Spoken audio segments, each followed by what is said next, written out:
हरे कृष्णा, राधे राधे। माघ मास महात्म अध्याय 27वां।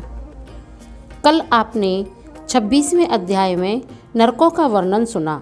अब आगे ब्राह्मण ने पूछा, हे प्रेत, तूने सारस से जो वचन सुने हैं वह मुझसे कहो। प्रेत बोला, हे विप्रवर, इसी खंड के समीप गुहिका नामक एक नदी है। यह नदी पहाड़ी के समीप है। उसमें से अथाह निर्मल जल रहने के कारण बड़ी बड़ी लहरें उठ रही हैं। उनके किनारे हाथियों के झुंड विचरण किया करते हैं। दोनों ओर से किनारों पर अनेकों जामुन के पेड़ लगे हुए हैं। मैं एक समय घूमता हुआ उस नदी के तट पर थक कर विश्राम की इच्छा से एक वृक्ष के नीचे बैठ गया। तभी आहार की खोज कर आ रहा सारस का एक जोड़ा वहां आ पहुंचा। वहां पहले से अनेकों पक्षी किलोल कर रहे थे। सारस दंपति ने भी आपस में बहुत देर तक किलोल की, और जब वे थक कर चूर हो गए तो एक छायादार स्थान पर चोंच को पंखों में दबाकर विश्राम करने लगे। जब वे निद्रा मगन थे तभी एक लाल मुख वाला बंदर क्रोध से लाल लाल आंखें करके सोते हुए सारस के पास आ गया।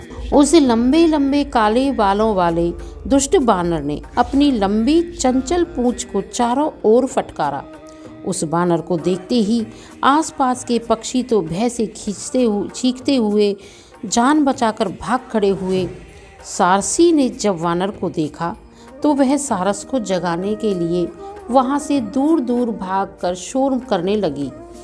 तब तक मौका पाकर उस वानर ने सारस के पैर मजबूती से पकड़ लिए थे।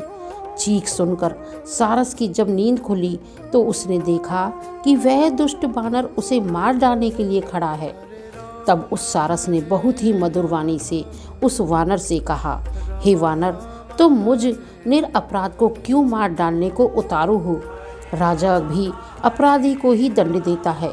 सत्य पुरुष कभी हम जैसे अहिंसक जीवों को नहीं सताते, वह दया ही करते हैं। हम जल परछाई को ही खाते हैं, पर स्त्री के साथ भोग भी नहीं करते, सदैव वन में ही रहते हैं। इसीलिए हे श्रेष्ठ वानर, तुमको मुझे मारना उचित नहीं है। मैं निरपराध हूँ, इसलिए मुझे छोड़ दो। मैं तुम्हारे पूर्व जन्म के वृत्तांत से परिचित हूँ। उस वानर ने सारस के वचन सुनकर उसे छोड़ते हुए कहा, हे सारस, मैं वन में भ्रमण करने वाला वानर हूँ। तू ज्ञानहीन पक्षी होकर भी मेरे पूर्व जन्म के वृत्तांत को कैसे जानता है? वह मुझे बता। सारस ने कहा, मैं अपनी जाति की स्मृति के बल पर तुम्हारे पूर्व जन्म के वृत्तांत को जानता हूँ। पूर्व जन्म में तू विंध्याचल पर पर्वतेश्वर था। मैं उस समय तुम्हारा कुलगुरु था। तूने विवेकहीन हो अपनी प्रजा को सताया और बहुत सा धन संचित किया था। प्रजा के श्राप से मरने पर तुझे कुंभीपाक नरक मिला। इसी प्रकार बार बार जन्म मरण में नरक भोगते हुए समय बहुत व्यतीत हो गया। अब तेरे शेष पाक भोगने के लिए वानर योनि प्राप्त हुई है। ब्राह्मण के बाग में बिना आज्ञा चुराकर केले खाने से तुझे वानर बनना पड़ा है। अब मुझे मारकर क्यों अपराधी बनता है? मैं पाप कर्म की ओर कभी नहीं गया हूँ, इसी कारण सारस बनकर भी मुझे ज्ञान है। तब वानर ने पूछा, हे सारस, अब यह बता कि ज्ञानवान और उत्तम कुल का ब्राह्मण होने के बाद भी तू इस जन्म में सारस क्यों बना है? माघ मास महात्म अध्याय 27वां समाप्त। हरे कृष्णा कृष्णा कृष्णा हरे हरे, हरे राम राम राम हरे हरे। राधे राधे।